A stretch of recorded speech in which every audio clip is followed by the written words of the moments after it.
Good morning সবাইকে, welcome আমার চ্যানেলের পক্ষ থেকে। তো এখন বাজে 10টা, কিন্তু আকাশের অবস্থা এই দেখো, সূর্য মামা এই যে সবে দেখা দিচ্ছে মেঘের ভেতর থেকে। তো পাকামো কে করতে বলছে? যা যা, পড়ে গেল তো। কি বাড়তিছ? হ্যাঁ, এত এত পাকামো হচ্ছে করতে হবেটা কেন? মটরকে কেমন করে ছেঁচলো দেখো শিলে। যা জিম্মার একটু মশলা করে দিয়ে চল যাও বৌদি ভাইয়ের, চলে যাও।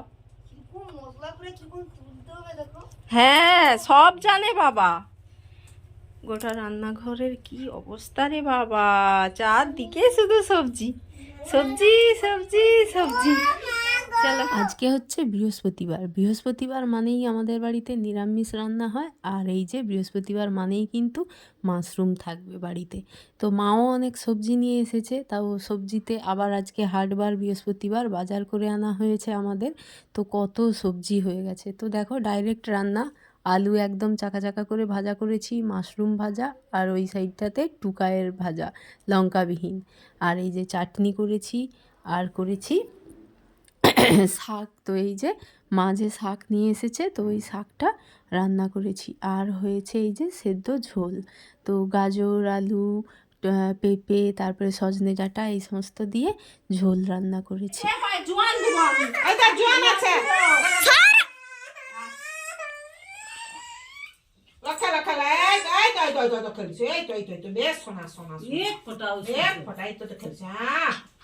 ভালো ভালো জোয়ান জোয়ান তুই যেমন দেখাও পব হয়ে দিলে মুখে জোয়ান দিয়ে তোকে ওষুধ খাওয়াইতো সে বাচ্চা হয়ে দিলে জোয়ান কি বাবা সে পাপু ওষুধ দাও এরকম ভগবান। তো আজকে আবার টুকায়ের শরীর খারাপ, বিকেল থেকেই বমি করছে। তো ডাক্তারকে ফোন করেছিলাম, এসে ওই যে ওষুধ দিয়ে গেছে। তো কারেন্ট নেই, এতবেলা সন্ধে হয়ে গেছে, সবাই আমরা বসে রয়েছি ওষুধ খাইয়ে। তো আমাকে একদম ছাড়ছেই না, কি আর বলবো। তো আজকে যেহেতু মানে বৃহস্পতিবার, একটু মটর ভিজিয়েছিলাম, ঘুগনি রান্না করব। তো অনেকক্ষণ বসে থাকার পরে তো এই যে মা এই যে আমার ঘুগনি রান্না করছে, আর তার সাথে আমিও একটু হেল্প করে দিচ্ছি। টুকায়ের আবার বমি মানে কমছেই না, আবার ডাক্তারকে ফোন করা হয়েছে। তো ডাক্তারবাবু বললো যে আবার তো ইঞ্জেকশান দিতে হবে। তো সেই কারণে না সবাই একদম খাওয়া দাওয়া বন্ধ করেই মানে বিকেল থেকে পুরো বসে রয়েছে। এখন এই যে ঘুগনিটা তো আছি আমি, অন্য আর কিছু তো করিনি।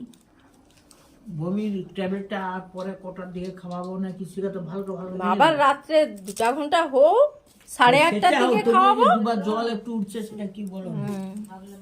8:30টার দিকে খাওয়াবো।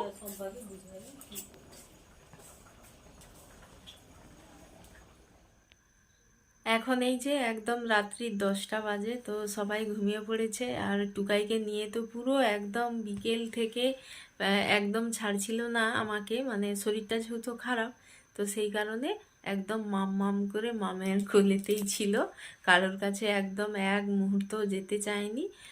তো ওকে কোলে নিয়েই মোটামুটি কেটেছে। আর ওর কি হয়েছে, এতটাই মানে বমি করছিল যে ওষুধে আর হচ্ছিল না, মানে ওষুধ খাওয়ানোর পরেও আবার বমি হচ্ছিল। ডাক্তার এসেছিল, তো ওষুধ টষুধ খাইয়েছি, তারপরেও আবার ডাক্তারকে ফোন করলাম। ফোন করার পরে আবারও এসেছিল, 9টার সময় এসেছিল। তো এসে আবার 2টো ইঞ্জেকশান দিয়ে গেল, মানে এতটা বাড়াবাড়ি হয়ে গিয়েছে। তো ইঞ্জেকশান দিয়ে গেছে, তো বলল যে আর ওআরএস দিয়ে গেছে। তো জল খায়নি একদম। তো মোটামুটি এখন ঘুমোচ্ছে, কিছুই খায়নি একদম। বলেছিল যে খিদে লাগবে একটু পরে, তো ওকে মুড়ি কিংবা বিস্কুট খেতে দিবে। তো দেখছি যে ও ঘুমও এসে গেছে, যেহেতু রাত্রির হয়ে গেছে, তো ওর ঘুমের সময়টা হয়ে গেছে, তাই ও মানে ঘুমিয়ে পড়েছে, আর কিছুই খায়নি। তো এই উপরে আসলাম, তো উপরে এসে জল, বিস্কুট এই সমস্ত কিছু এনেছি, কারণ উপরে তো আমাদের কিছু খাওয়ার জিনিস থাকে না। তো বিস্কুট আর জল এগুলো সব রাখলাম, রেখে তো এখন ঘুমাচ্ছে। রাতে যদিও উঠে যে খাবো বা কিছু খিদে পাচ্ছে, তো তখন খাওয়াবো। আর এখন মোটামুটি ঠিক আছে। মোটামুটি এমন একটা বাড়াবাড়ি হয়েছে, মানে ঘুমিয়ে পড়ছিল, তারপরে উঠে আবার বমি করছিল, এরকম একটা ব্যাপার। অনেকবার বমি করলো। তো আমরা তো মোটামুটি যাই হোক করে ওকে কোলে নিয়েই তো মানে ঘুগনিটা মা করছে, তো আমিও ওকে কোলে নিয়ে রান্না করছি। তারপর তো মানে কোলে নিয়েই যাই হোক একটু মুড়ি ঘুগনি খেয়েছি। মানে মাও যে এসেছে, মানে কি বলবো, মানে তন্ভির তো কালকে, তন্ভিকে ডাক্তার দেখালাম, তোমরা তো জানো। আবার আজকে টুকাইয়ের হয়েছে, তো টুকাইকে তো নিয়ে যেতে পারবো না, ও ছোট্ট, সাইকেলে বসিয়ে নিয়ে যেতে পারবো না। তো তার জন্যে তারপরে ও একটু বেশিই বমি করছিল, আর তাই ডাক্তারকে ফোন করলাম, বাড়িতে এসে ওষুধ টষুধ দিয়ে গেল। যাই হোক একটা দিক দিয়ে ভালো হলো, তো এসে ওষুধ দিয়ে গেল। তো যাই হোক চলো আজকের ব্লগটা এই পর্যন্ত, টাটা, গুড নাইট সবাইকে।